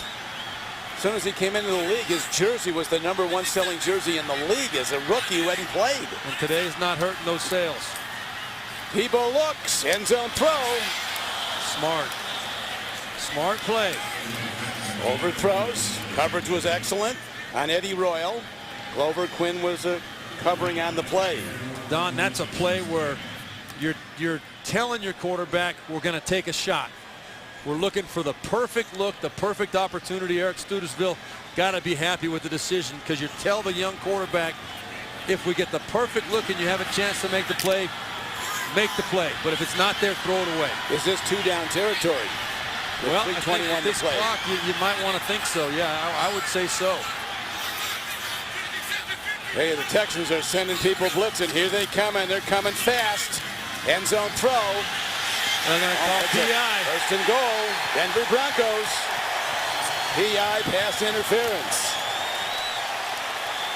You want to know what Glover Quinn had to do to make sure that wasn't a play action or a pass interference done? If he would have just turned around. Pass interference. Defense number 29. Because the foul occurred in the end zone. The ball was placed at the 1-yard line. First down. If he would have just turned around to look for the football, I don't believe this play is called. He's not making any kind of contact, but he didn't make a play on the football. There was slight contact. I still don't agree that there was enough contact for a pass interference, but he didn't turn to make a play on the football. A lot of times the referee will throw the flag just for that. And again, the open backfield. They spread the field with the formation. Tim Tebow could have a false start, pre-snap penalty.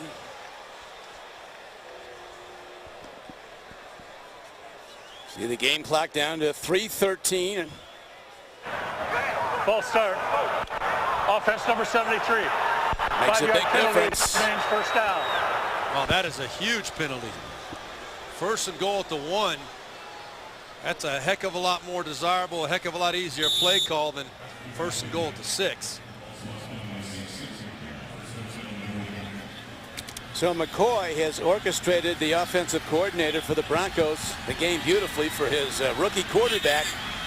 Let's see what the guys are going to blitz again. Less field to protect. Well, Frank Bush, the defensive coordinator for Houston's got to go into his bag of tricks here. Go to the end zone. Ooh. Incomplete. Coverage was very good on Eddie Royal. As the rookie #1 draft choice Kareem Jackson, number 25 from Alabama. Well, as well as Tebow's been playing, that was almost a classic rookie mistake right there. He was baited into throwing this ball and almost cost his team. He was trying to complete that ball. That was not a throwaway. Fortunately, the ball was a little bit high for Eddie Royal. Jackson from Alabama knows Tebow from Florida very well from their days in the SEC. Second and goal. Quarterback draw. 3 wide receivers right. Tim Tebow turns the corner. He's going in. And the Broncos are an extra point away from taking the lead on Tim Tebow Day.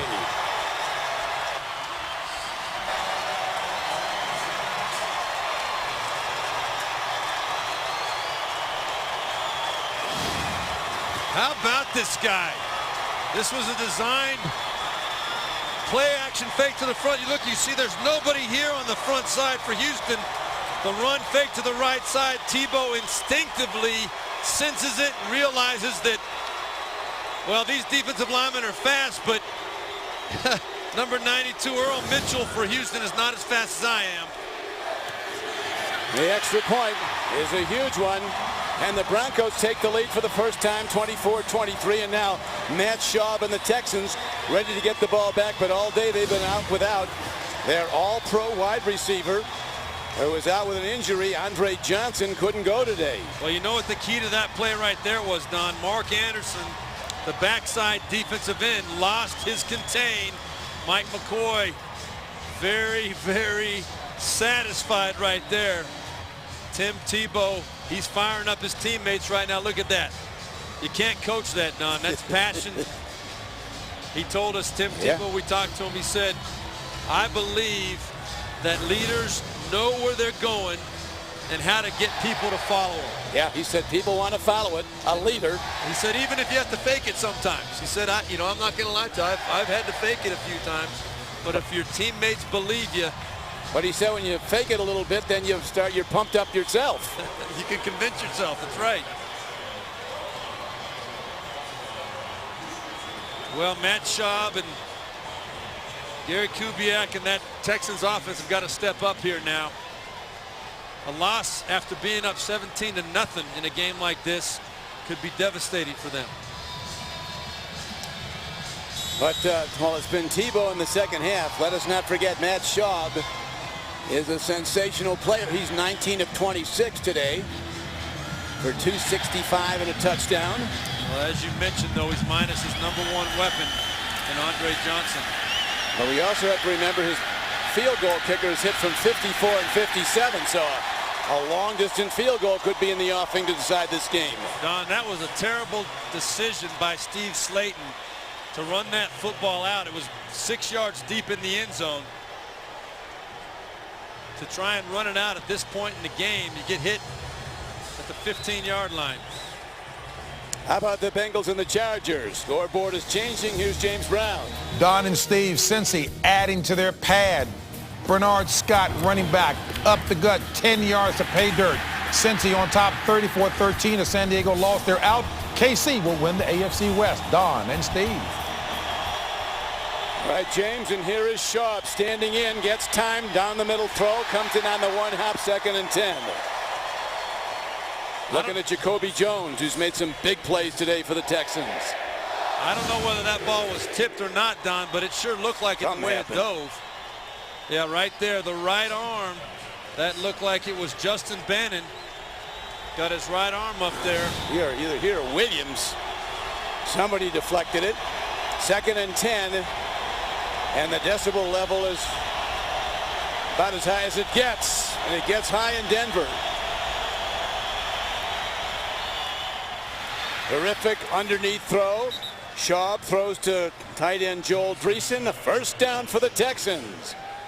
That's a big play right there. You gotta do something to get your confidence back and your rhythm back.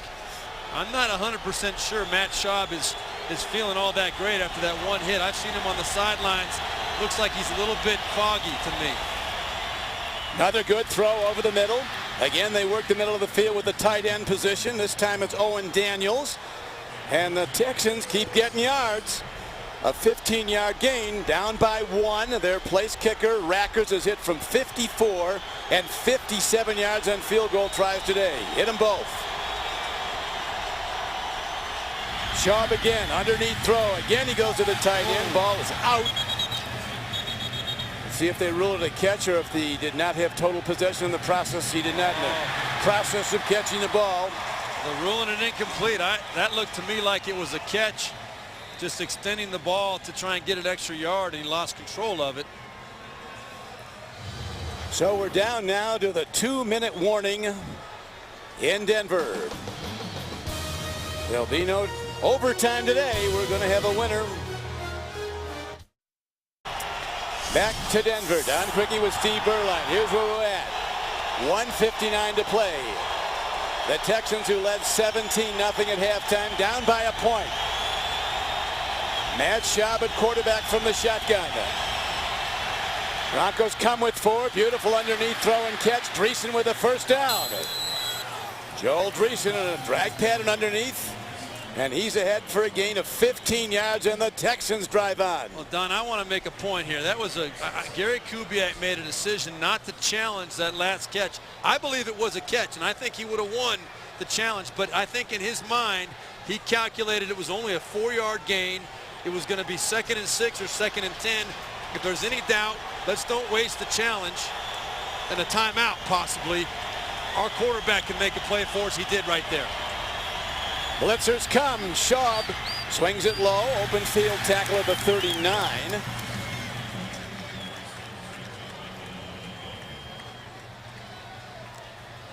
Still have 2 downs to work with. You add the line of scrimmage on 17 yards from here. It will be a 56-yard field goal. And Rackers is hit from 54 and 57 today. Yeah, they're looking to get a lot closer. They'd like to get about 15 or 20 yards closer for sure. 17, you add 7 for the hold, 10 for the 10 yards deep in the end zone. Tip ball, and the Broncos intercept off the hands of Owen Daniels. Paris Cox.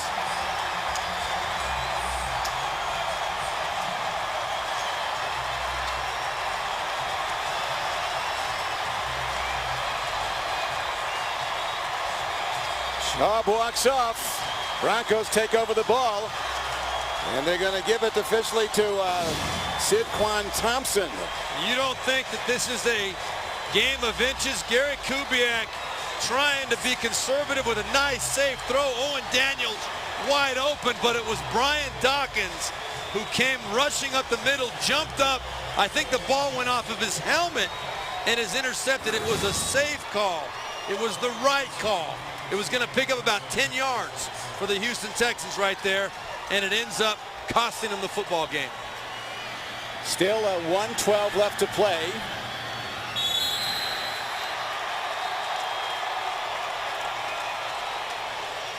That just shows you how look at that, right off of Brian Dawkins' head and over the top of Owen Daniels. There was nobody that was going to tackle Owen Daniels before picking up 10 to 15 yards. That's the way to use your head, Brian. Good job. The 15-year vet. Cox and Thompson going for it. Thompson with the interception on the deflected ball. And now the ball at the 26-yard line, 2nd and 11. And the Broncos in position to win this game after they were down 17-0. Well, Gary Kubiak thinking he's got one timeout left.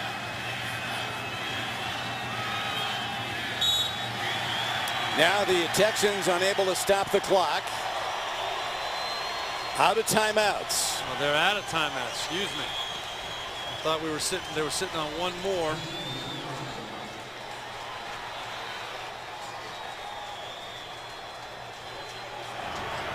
Third down and 12 comes up, so they're still going to get the ball back, Steve. Well, maybe not. No, they'll. No. It's third down. They take one more snap, and that's it. They don't have to punt it. That's right. They won't have to punt it. They can run out the play clock and the game clock. Now, what can you say about Tim Tebow? Phenomenal. Feel terrible for Matt Schaub, Gary Kubiak, and the Texans, but what a great display coming back from 17 points down. Tim Tebow rallying his team back from 17 down at halftime to a 1-point victory, 24-23. And the Tim Tebow era in Denver well underway.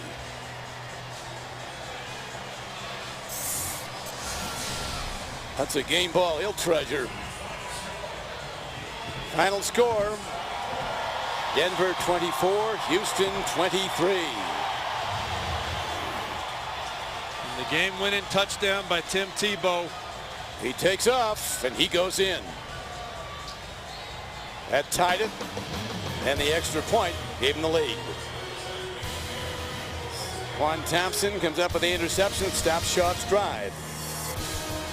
Coming up next at the Subway postgame show for Steve Berline, this is Don Criqui saying so long from Denver. You've been watching the NFL on CBS. We'll join James Brown in New York after this.